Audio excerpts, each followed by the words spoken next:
Mean Ole Lion Media presents the Business First Podcast. Hi, all, and welcome to a new episode of Business First with Sonia Alleyne. I am your host. And today we're going to have a really interesting conversation around the importance of transformation and how powerful that is. As you know, transformation is important for graduating into any area of life, moving forward through any obstacles. And the gentleman to talk about that today and the impact that it has had in his life, and I know that he is hoping that will have an impact in your life, is Rahman Hall, who is the author of Scars, Sins of My Mother, Faith of My Father. Welcome, Rahman. Thank you for having me. Yes. So you have written what is a powerful autobiography. I know that it is not something that you had wanted to do originally, but you were asked to do it or encouraged to do it because the person close to you thought that this was an important story to tell. What was it in them encouraging you to do this made you feel, you know what, they may be right. I do need to tell this story. You know, I started off to write a fictional book about a disgruntled rapper, and I wanted to lay a foundation for the character to go through some childhood trauma. So when I thought about it, I said, you know, I went to some childhood trauma that I can add to the story. And once I took this to my uncle, Angelo Ellerby, and gave him the idea, he was taken aback by the fact that I was telling a story about being molested, because I told him it was a true story up until it got to the end of the book. So when he started quizzing me on who it was and when it happened, and I finally told him, he told me, you know, I love the book you're writing, but the story you should be telling is that what he said. Because right now you're a successful insurance broker in the corporate world, and you've overcame those obstacles as a kid. And, you know, a lot of kids don't overcome them. You know, they go through a lot of problems in their life and they never really heal from what they've been through. And you can help not only some kids that may be going through what you went through, but also some adults who have not come to terms with what they've been through. And you may be able to help them reflect and, you know, heal. So that was a long ride home after the talk with him, to make a decision on whether I wanted to be the face of this story. But as I thought about it, I realized that he was correct. My bigger purpose was to help others, maybe cope with what I've dealt with. Right. So before you decided to make it an autobiography, had you written any of your life experiences down? Because writing it down now, it's totally in front of you. Now you've got to look at it. I'm sure it brought up a lot of new memories. I'm sure it made you rethink some of the things that you experienced before you had turned this into an autobiography. Do you feel that you had fully dealt with all of the things that had happened on this journey? Not at all. I basically just buried it. When the person who molested me passed away, which was my maternal mother, I laid it to rest. I said, I'll take this to my grave before I admit that my maternal mother molested me. I told one person in my life about this situation. It was a girlfriend that I was seeing at the time. And during an argument, she threw it back at me.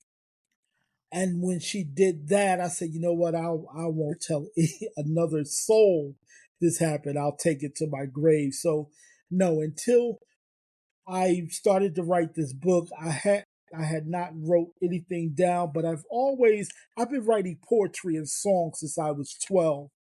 So I've always been able to write my feelings down and cope with them and deal with them.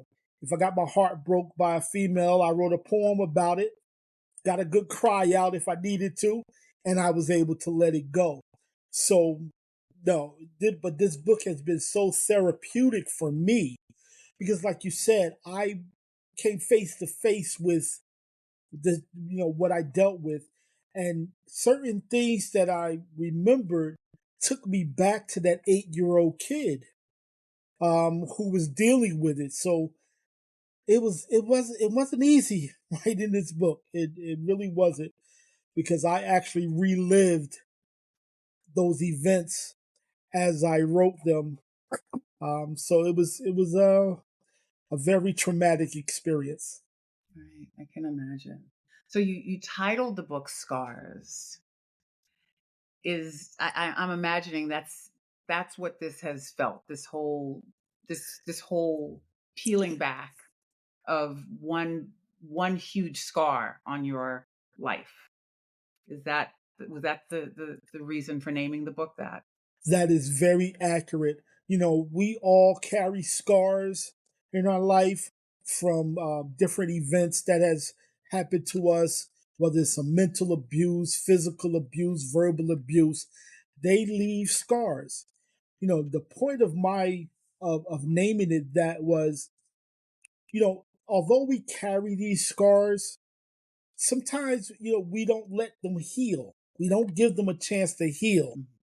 Mhm. So if we carry these things as open wounds, then we'll be dealing with the trauma forever. So scars is actually a healed wound. So we have to Mm. learn how to heal, the scars, let the scars we have heal, and then we can overcome them, and then we can move past them. So yeah, that was the main title of my book. Main reason why I named my book Scars, because like I said, we all carry them. And I wanted to bring that to everyone's attention on trying to let those scars heal. I love your description on what a scar is. And so what I got from that too is what you're saying is that we have to acknowledge that we are also have the scars, that we actually have the wound, so that the scar can actually form. Most definitely. I realized a lot of the scars that I carried from different trauma I went through that wasn't healed. They were actually still open wounds. Yeah. As I dealt with, as I took account of my life and the things that went on, I realized that 95% of the things that I went through as a kid and adult was directly or indirectly connected to those events that happened to me as an 8-year-old. So yeah, it was a chance to identify the triggers. We all, and that's another thing, which my second book is going to delve into, is the triggers that we have. Sometimes we go through a traumatic experience and it really doesn't come to mind until someone else does something that triggers your memory of that scar you went through. So I really had identified my triggers. I knew I had a few of them that seeing my mother shoot up drugs in her arm triggered me to have a fear of needles. So I knew that was one of my triggers, needles, seeing a Mm. needle going into someone's arm. But I really didn't understand how many different triggers I had until I started reading this book. And writing this book. And as I wrote the book, I was able to identify those scars and those triggers and help myself to get past and heal from them. I was really reluctant to write this book, but after I Right. finished, I was so happy. Wow. I could look in the mirror and actually say, okay, I'm progressing. I'm dealing with these issues that I buried subconsciously a long time ago. So it was a good thing. And the other thing that's good about putting all of your stuff out there is that no one can hold that over you anymore. Like no one can throw anything in your face. No one has any power over you because you have taken total control over your own story. And so Yes, congratulations for doing that. thank you. Yes, I took my power back. Yeah. Because I used to be, I that affected relationships that I've had Mm. because I couldn't be open and honest with someone because Right. of the girl who threw it back at me. So even Mm. with the relationship I've had after that, I wouldn't tell them this story. They would Right. know a lot about me, but this story, no. I was, I didn't want to be ridiculed. I didn't want to be, judged. It's just so many aspects of why I kept this a secret for 50 years. So yeah, I'm able now to talk about it openly and share my story, and hopefully my story and my accomplishment to heal will help others to heal. So the abuse happened when you were 8 years old. What's your earliest memory of childhood? My earliest memory was of at age 5. Okay. My mother and father was both intravenous drug users in the 60s, in and out of jail at that time. So my earliest memory, I was being raised by my grandmother and her sister, my great aunt Nellie. So my first memory of dealing with specific trauma was my great aunt Nellie taking me to prison to see my mother. I had never seen my mother in person up until that time. And until I was, at age 5, I was constantly asking my aunt about her. And, she told me where she was. And I just kept asking her to take me there. Take me. I want to see my mother. So, I can remember that day as if it was yesterday.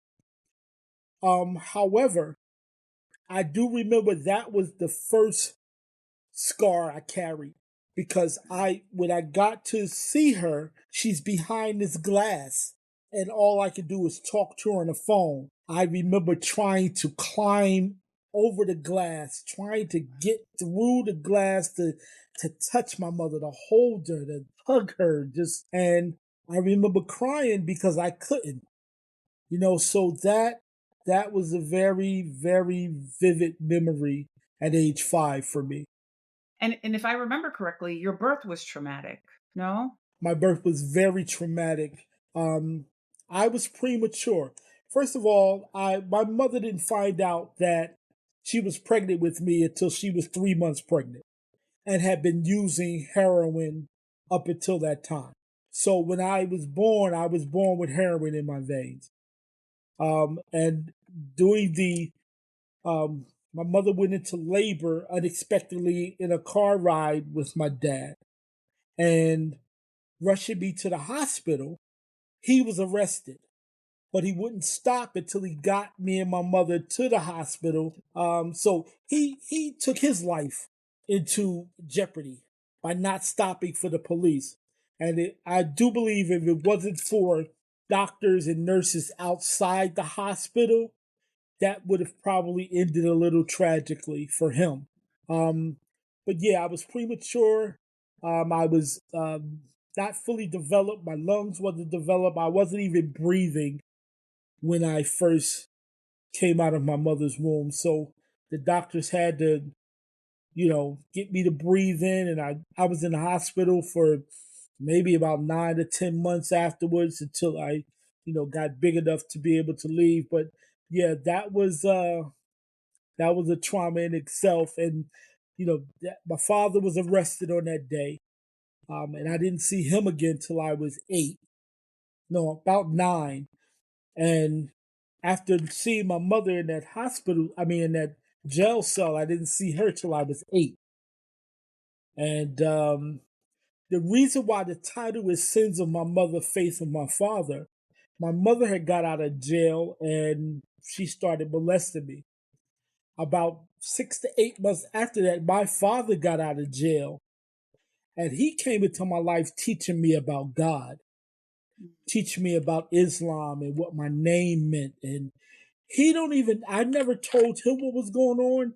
So he don't even know that those teachings of God saved my life. Because as a kid, I didn't think I would be able to tell anybody without repercussions from everyone. My brother, I had an older brother and older sister. We being raised by my aunt. And I figured I would put our living situation in jeopardy if child services found out what was going on. So I, felt that it was my duty to try to keep this to myself. But I I just gave it to God at that time. Just prayed that God would save me and stop this from happening. And eventually, the teachings my father gave me um, allowed me to just tell my mother no, just say no. You carried so much as a kid. What kind of person were you as a child? Were you aggressive? Were you more sympathetic, do you think? Like who were you based on everything that you were carrying and I was a experiencing? very timid, I was a very timid child.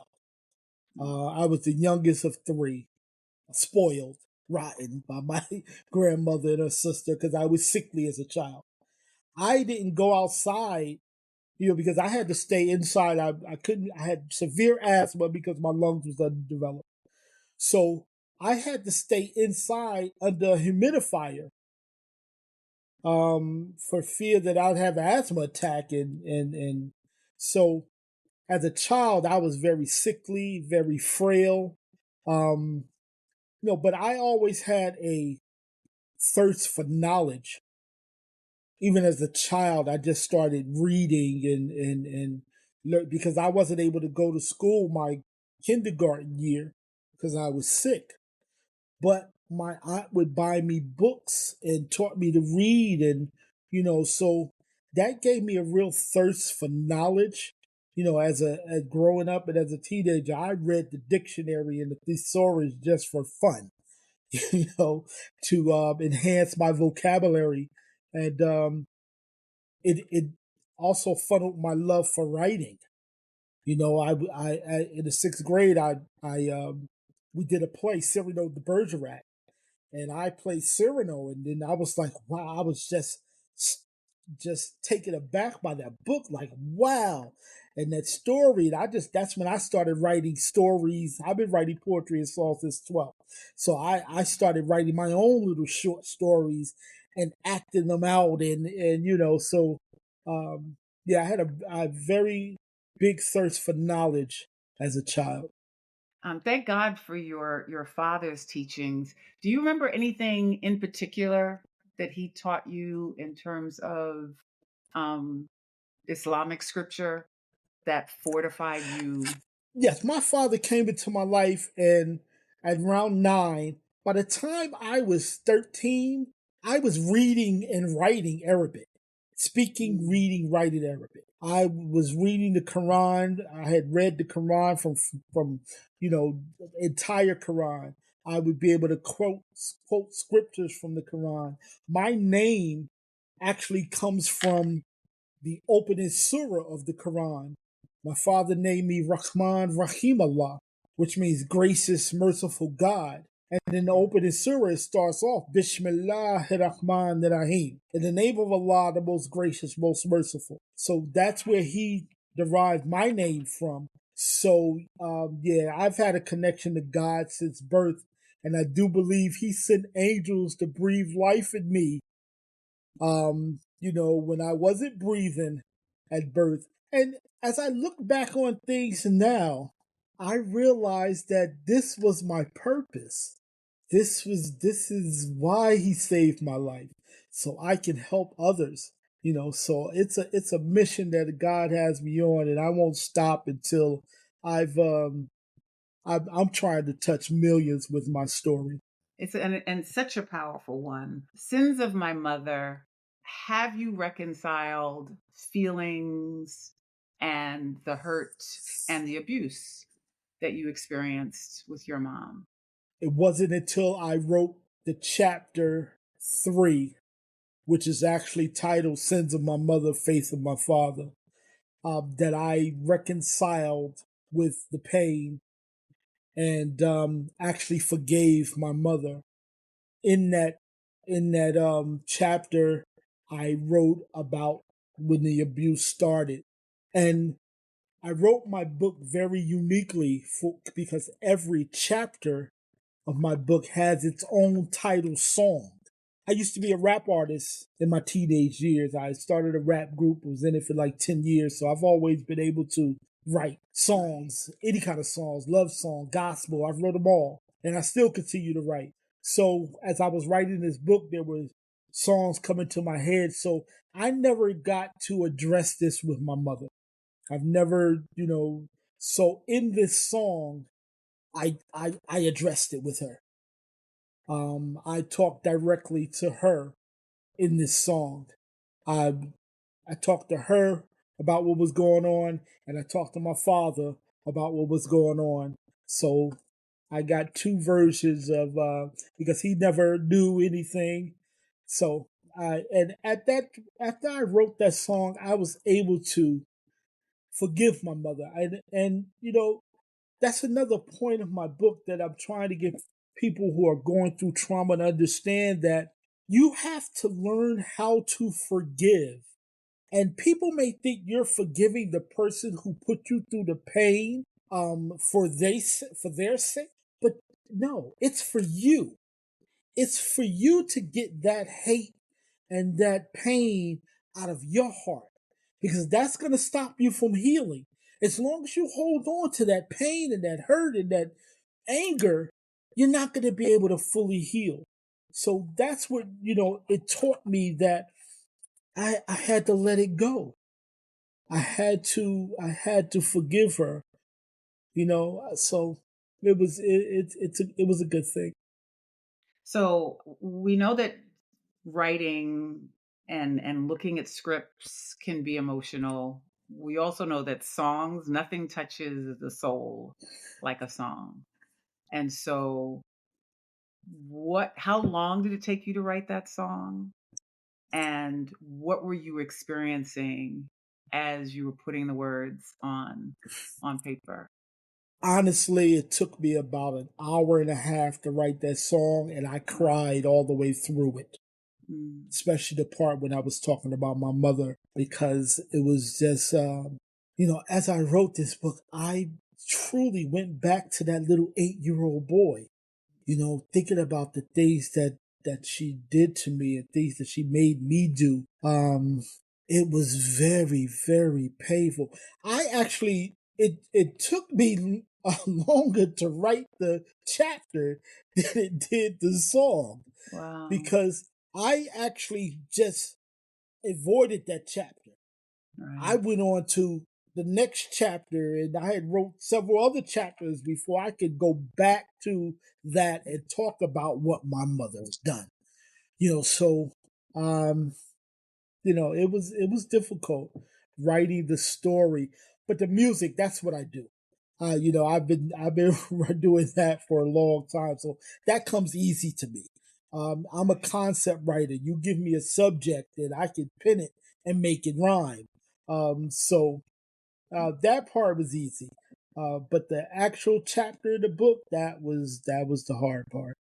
What would you say to and I think your book is going to be a testimony for what people should be considering or how they should think about whatever trauma that they've gone through. So many of us have gone through different types of trauma. But what would you say to someone who is really struggling to particularly forgive? I mean, you said a lot of important things around why we need to forgive the wrongs that have been done to us. But what would be your message for someone who is really, really struggling? Well, Say, you know what, I forgive, but I will never forget. We'll be right back after this message. telling my story to different people who I've met, and they in turn told me about traumatic things that they've been through in their life. A lot of them would confess to me that they have been molested and have never told anyone. My first message for them is you have to find a way to deal with it and heal. Because you're still scared to acknowledge it. A lot of them didn't even want to talk about it. I said, and you got to do it in your own time. Nobody can tell you when to do it, how to do it. You have to find out how you can heal from it. You can't nobody tell you, oh, you need to do this and how you should feel, and you have to do that on your own time. But you need to find some release from it. If you don't want to actually talk to somebody who because you think they'll judge you or whatever reasons, then seek some therapy. Therapy is very beneficial because you're talking to someone who don't know you, who won't judge you, and you will be able to just pour your soul into it. And they people don't realize how just talking about it helps relieve some of the pain. So find somebody you can trust, a friend, a counselor, a teacher, a neighbor, a relative, somebody. There is somebody in your life that loves you unconditionally that you should be able to talk to. And if not, seek some therapy. If there's a stigma on therapy, you got to be crazy to talk to a therapist. But it's not about that. It's about releasing some of that inner stuff that you're holding on to. You need to be able to release that and maybe you're not ready to forgive the person, but a lot of times people they blame themselves, because I know I blame myself. You at least got to learn how to forgive yourself for it, and then maybe you can start forgiving other people and other things, but forgive yourself first. My healing, even before I sought therapy, my healing has always been writing. I used to keep a journal, and I used to, you know, think when I go through some things, I wrote it down, and that was my release. That's how I released a lot of anger and tension and things that I was going through. So maybe that's an outlet for you. Write it down, get it out. You know, but you have to find a way to heal. Everybody don't heal the same. Music heals the soul. And that's why I made my songs as powerful as the book, because maybe people can relate to my music more than reading. And I'm very blunt and direct with every song. Every song talks about the issues. I don't sugarcoat it. I talk about how my mother molested me in the songs. I talk about how I was addicted to drugs and alcohol and sex and, the things in my music, as well as telling these stories in my book. So, find a way to heal.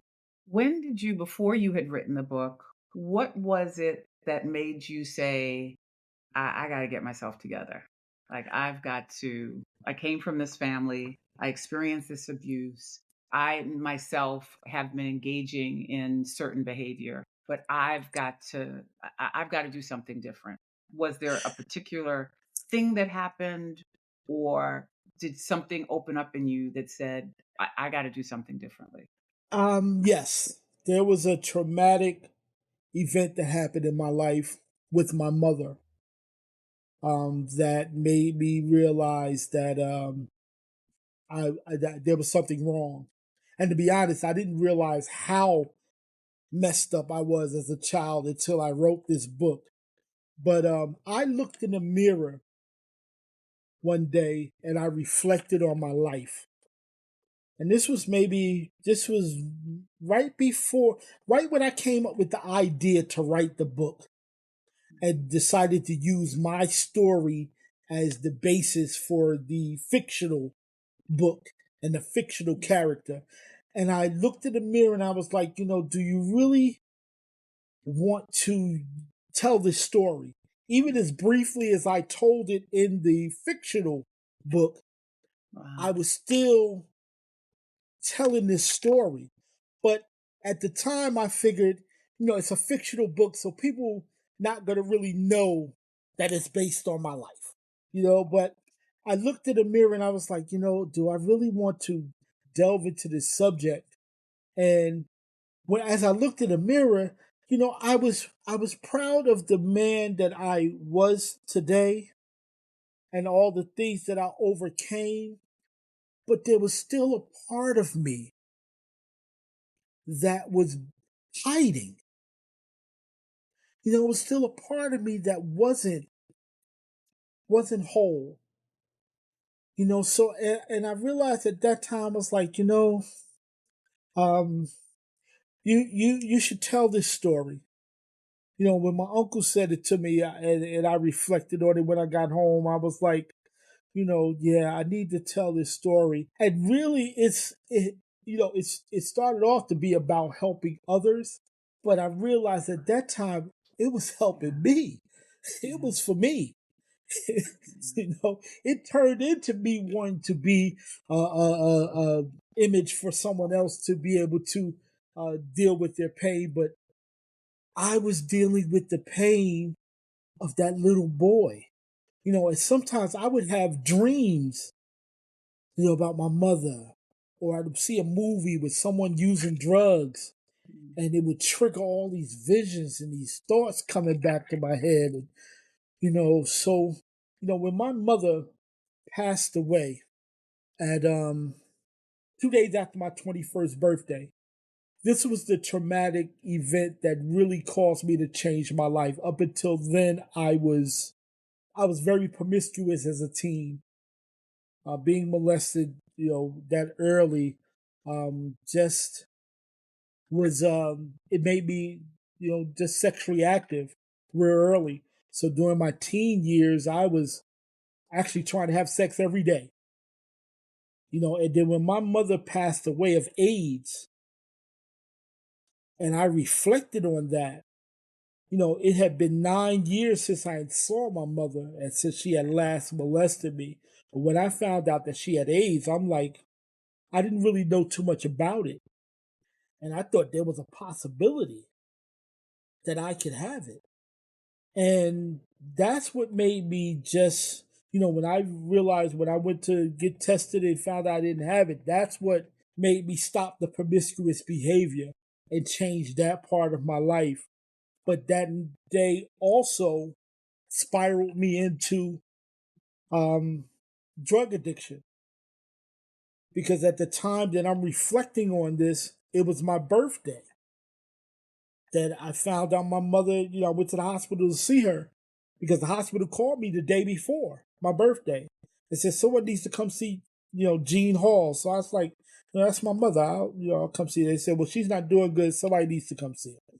So when I go, she's in a coma, attached to these machines, keeping her alive. Doctor says it's just a matter of time. And that night, I was supposed to hang with my fellas and, celebrate my birthday. And at the time, I was just smoking weed and drinking beer. But that, after discovering that and thinking about I may have it, it spiraled me into wanting something stronger, and really not. I don't know. I got this I don't care attitude in my life. So it spiraled. That's the first night that I tried cocaine. And from that day, it spiraled me into a cocaine addiction and alcohol addiction. And just, I went through that till I was 30. From 21 to 30. So for the next 9 years, I gradually became a drug addict, a severe drug addict. And, that's a part of my life that I wish I can take back and not go through. But I think about all the things that I went through actually made me the man that I am today. So although I would like to not have gone through certain events, but without those, would I be who I am? So I just thank God for guiding me and directing me to a path where I could change my life. When you went to visit your mom it sounds as if she was in a coma or Mm-hmm. unresponsive. Did you share anything with her? Yeah, the first thought, the doctor stopped me before I went in and prepared me for what I was about to see. He's, look, she's in a coma. It's just a matter of time. There's nothing that we can do. She's dying of complications of AIDS. So when I went in there and saw her like that, the first thing I'm thinking about is I've heard that people in coma can hear you. Mm-hmm. People that's in a coma can hear you. So I held her hand And the last thing I had told my mother was I had turned her down for one of her sexual advances. And she would come in and out of my life and, come stay for a few days, leave, be gone for months, come back. So at this time, when I turned her down for advances, I said, why are you always leaving? I hate you. And I left and slammed the door and went to school. Now, the next time I see her, she's in this coma in a hospital bed. So I'm apologizing for saying I hate you, and I'm telling her I love her, and hoping that she could hear me, because I never was able to say I'm sorry to her for those words that I said to her. And she looked so unresponsive that at that point I told myself, I said, what, she can't hear you. She's gone already. And at that point I said, I got to get out of here. So I did try to reconcile at that time and apologize and hope that somehow, some way she heard me say I'm sorry. But yeah, that was I can imagine. Yeah. That was difficult. Help for those of us who and those listening who may be struggling with the thought of seeing someone and getting help. What was that process like for you? Like when people talk about therapy, um, sometimes the process is difficult. Sometimes it's not just the idea about getting therapy, but maybe it's like, well, who do I call? Like, and where do I go? And is it by recommendation, or how do you, when you are encouraging people to get therapy, what would, what I should say is, what was the process for you to actually secure someone that you felt comfortable enough to tell this story to? As I didn't really seek therapy till after my book was almost done, to be honest with you. I'm not sure if it was the stigma that came along with the therapy, but as I started to tell people about what happened, the first thing they would say is, "Oh, did you talk to somebody? Did you seek therapy? Yeah. And in my mind, I didn't need it. In my mind, this book was my therapy, but because I wanted to help people, I said, I need to get a clinical perspective on this situation. I need to talk to someone, if not to help me, because I still maybe I'm a little delusional. Maybe I do still need to talk to somebody about it. So what I did was, usually if you're working and you have insurance, most jobs now have some type of program that allows you to have free therapy sessions. So I first went through that. And when you go through that, you they tell you to go to your insurance and find someone in your network, and so I I didn't really pick and choose who I spoke with. I just wanted to get someone in my area that after the free sessions, I would be able to go into the office to see them as well. Because I didn't want it to end with just the 3 free sessions. So I did. I found someone in my neighborhood and I began to talk. But after the 3 sessions, I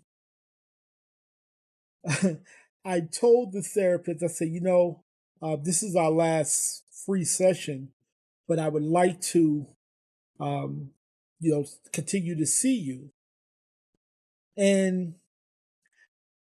she could have been a very person that was just about the money, but she was really about helping me. And she said, I'm going to be honest with you. She said, you've told me for the last, 3 sessions that we had about what you're doing and what your goal is and your book and your music. And she said, you are on your way to healing.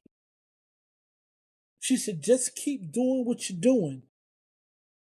She said, you don't need to see me, not on a regular basis. She said, now, if you go through something and you need to talk to somebody, yeah, you could call me, book a session, and we could talk. She said, but you just keep doing what you're doing. And I said, well, Doc, how do I help others to heal? What? Because I don't have any clinical expertise and studies on psychology or things like that. She said, your story is what would help them. She said, you don't have to have any clinical expertise. She said, tell your story. She said, and your story will be inspiration for them to find a way to heal. She said, because you can't teach someone how to heal. They have to find their own method of coping and healing. So, and that was priceless advice for me. And it also acknowledged my own thoughts that, I am healing from this book. I don't really, but to be honest, I wish I would have talked to someone sooner because I could have started this healing process a lot sooner than age 58. You know what I mean? So, and, so that's my advice. Tell somebody, seek some help, seek some counseling. And forget about the stigma. Forget about what you think seeking therapy is all about. Because it's not that you're crazy. Most people, they associate it with being crazy. Well, I'm not crazy. I don't need to talk to nobody. But that's not what it's about. It's about just discussing your inner issues and being able to find ways to cope with them. The therapist can give you and help you with some coping mechanisms that can help to your healing process to speed up, but you have to be ready to heal. I've talked to people and they're not ready to address it. They're not ready to face it. They're not ready to open up. They haven't told anybody. They haven't even told family members, for fear of being ridiculed and judged. And it may have been a family member who did it. And then I've talked to other people who have told their mother and father, and because it was a relative, they didn't believe them, or they blamed them, or that's why you need to find somebody you can trust, or get some therapy. Somebody that's not going to judge you, not going to blame you. I call it the Uncle Johnny syndrome because this has been a subject that's been swept under the rug in our culture for a long time. Everyone had that relative that they was warned about growing up. Stay away from Uncle Johnny because Uncle Johnny likes to touch little kids, right? So, but how could you stay away from Uncle Johnny when he's invited to every cookout, every birthday party, every social event, Thanksgiving? So it's impossible to stay away from Uncle Johnny. And then if Uncle Johnny does touch you, the first thing they're going to do is say, well, I told you to stay away from Uncle Johnny. But so instead of protecting the kid and having Uncle Johnny arrested where he needed to be, you condone the behavior by telling the kid just to stay away from him. And then want to blame the kid if he fails to avoid him. So that's a cycle that we need to break. We need to have these people arrested. We need, and when if it's happening to you, you need to scream it as loud as you can to the first person in your life you can trust. It's got to be someone. Tell them, stop Uncle Johnny from continuing that lifestyle of, because, and the kids, and like I was saying before, some of the kids never recover from these things. They go to the life of drugs. They try to use drugs and alcohol and sex and whatever to pacify their coping mechanism, and some commit suicide. I've had friends that's committed suicide because of it. So we need to break that cycle, and that's that's part of why I'm doing this. I want to open up a healing center here in Georgia where people can come and get therapy. They can come and get medical assistance, housing assistance, whatever they need. I call it the healing center. That's going to be the name of it. And HEAL stands for Help Educate Abused Lives.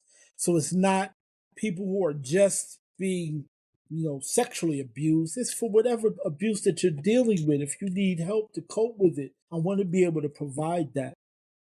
So it's a whole mission that I'm on, and I'm not going to stop until I make a change. Till I change people's minds and thought patterns and help our community to heal from these traumatic instances that we've went through.